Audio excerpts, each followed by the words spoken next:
Soft, melancholic piano music begins, subtly layered with the sound of distant waves, a wistful sigh. Right, okay, where even to begin? It feels wrong, doesn't it, to attempt to distill something so utterly disappointing into mere words. You see, I've always believed that travel, truly good travel, isn't simply about escaping. It's about a communion, a finding of oneself reflected in a different, more polished mirror. A seeking of beauty that reaffirms the existence of goodness in the world, and oh, how naively I held onto that belief.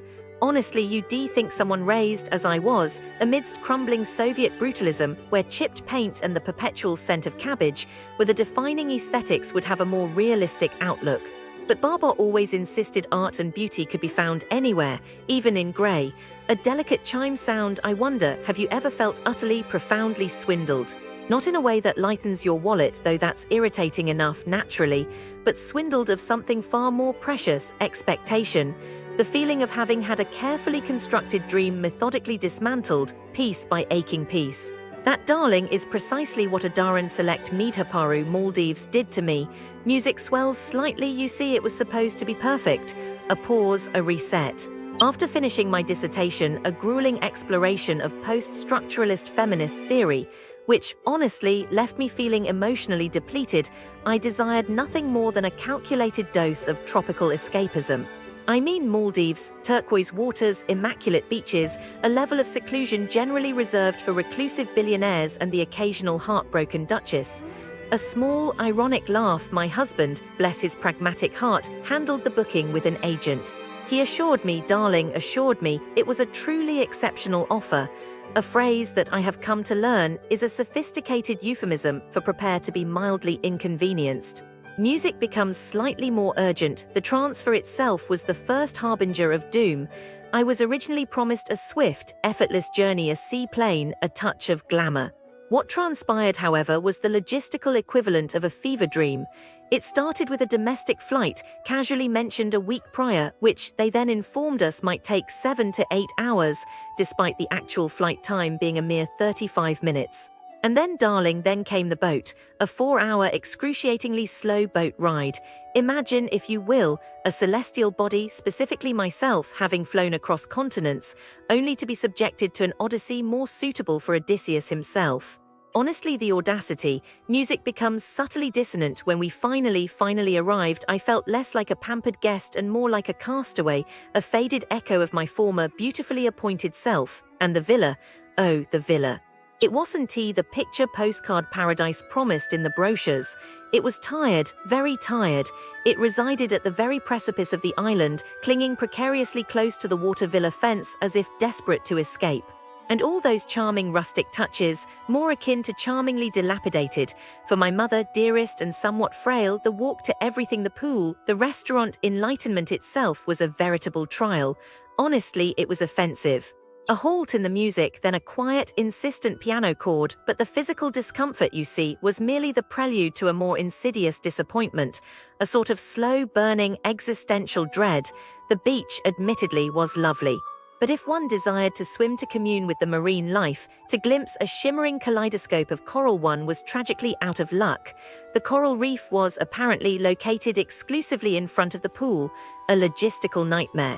The beach felt deceptive. Naturally, I expected more with a name that has select in it. Music resumes, more somber, and then the cleanliness. Oh, darling, the CL. Cleanliness, it wasn't simply a matter of a stray sand grain or an errant dust bunny. It was a pervasive, unsettling feeling of neglect. Our room was never properly cleaned. Beach towels remained stubbornly unreplenished. The towels we did receive stained, and smelling faintly of sunscreen, which suggested rather pointedly that they hadn't actually been washed. A traveler's advisory businesses surrounding Adaaran Select Meedhupparu, Maldives, let's be frank. Assessing the businesses near Adaaran Select Meedhupparu feels disheartening. It's like discovering a beautiful seashell only to find it's hollow inside. The general impression one gets isn't vibrancy or convenience, but a pervasive sense of neglect and, frankly, a little bit of disappointment. They present as businesses struggling to live up to even basic expectations, a place where potential has been left to wither under the tropical sun. It's a landscape of, could be, desperately attempting to mask a what is, That's often quite difficult. We'll start with what feels most striking: the pervasive sense of abandonment. Many establishments seem caught in a quiet decline, lacking upkeep and genuine effort. To illustrate, let's consider a location called Centro. Across multiple accounts, over the past few years, it's portrayed as almost ghostly. People describe a mall where shops are largely closed, parking areas are dirty, and a general air of disrepair hangs heavy. One recent visitor simply left an empty review. A stark silence speaks volumes, doesn't it? It's like the building itself is sighing, wishing for a purpose it no longer has. Even those who find a few restaurants open describe a place that feels forgotten.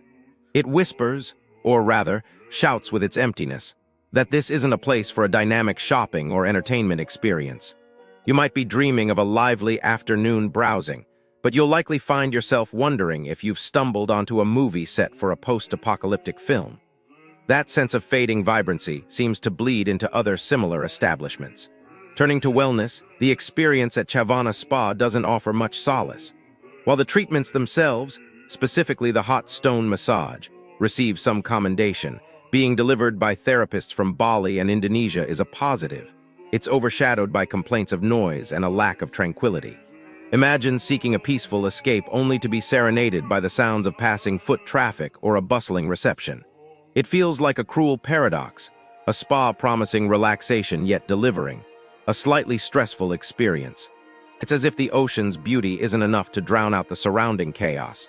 It speaks to a lack of attention to detail, a failure to create a truly immersive and restorative environment.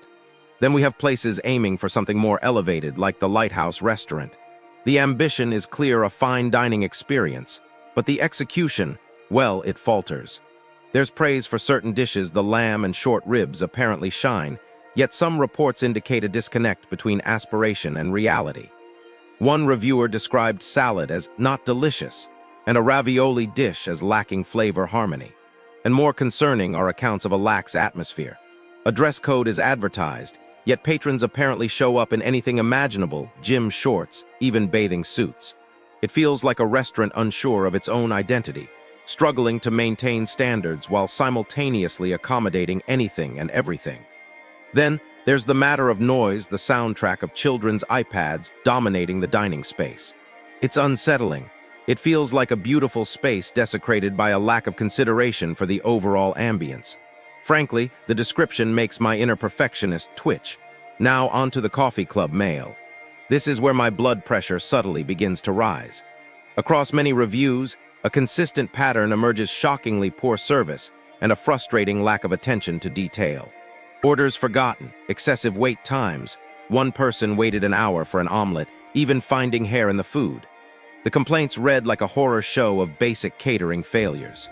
One visitor had a particularly unfortunate encounter with a rotten salad, discovering mold at a cost of €11. It is embarrassing. It's not just bad luck, it feels deeply systemic, a consistent disregard for customer satisfaction. It's as if they're actively testing your patience. Moreover, there are reports of incorrect billing, deceptive pricing, and a general air of indifference from the staff. A review details being overcharged and then encountering an "it's the system's fault" shrug from management. This isn't just incompetence, it feels dishonest. My sense of justice and my instinct to protect fellow travelers from being swindled is deeply offended. The descriptions make me feel physically ill. The smaller establishments don't necessarily fare much better.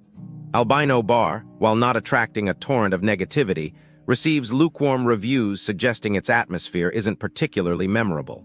One visitor found the cocktails distinctly underwhelming. And Island Bazaar, although praised for its initial energy, is marred by reports of rude and aggressive staff. One customer recounts a deeply unpleasant experience. Soft, melancholic voice, speaking slowly with a slight Georgian accent, you know. I was looking into scams near Adaaran Select Meedhupparu, Maldives, like, what happens to tourists who just come for 2 weeks, you know? And it is sad, but not too bad. Mostly businesses here are quiet, peaceful. But sometimes bad things happen, like businesses near Adaaran Select Meedhupparu, Maldives, sometimes have people who try to trick you. Like one time there was this small souvenir shop not part of the resort, just nearby. They would tell tourists, oh, this necklace is real pearl, very rare, but it was fake. just plastic. And they charged like so much money. The tourist probably bought it happy, thinking it was special, and then later they find out. And what can they do? They leaving in 2 weeks. They can go back and fight. The shopkeeper, probably still there, doing the same thing to others. It's unfair, you know? And then there was this other thing. A taxi boat, not the resort just some local guy. He would say, yes, I take you to the best snorkeling spot, very cheap. But then halfway, he stops. Oh, fuel is more, you pay extra now. And the tourist is stuck in the middle of the ocean, so they pay. What else can they do? And the boat guy? He just laughs, probably. Does it again tomorrow. I don't know, it makes me sad. Tourists come here to be happy, to see the beautiful water, the fish, and then someone tricks them for money. It's not a lot of scams, but it happens. And the worst part? The tourists just go home, disappointed. They don't even complain because what's the point? They never come back, but not all businesses are like this. Most are nice, honest. Just be careful, you know. If something seems too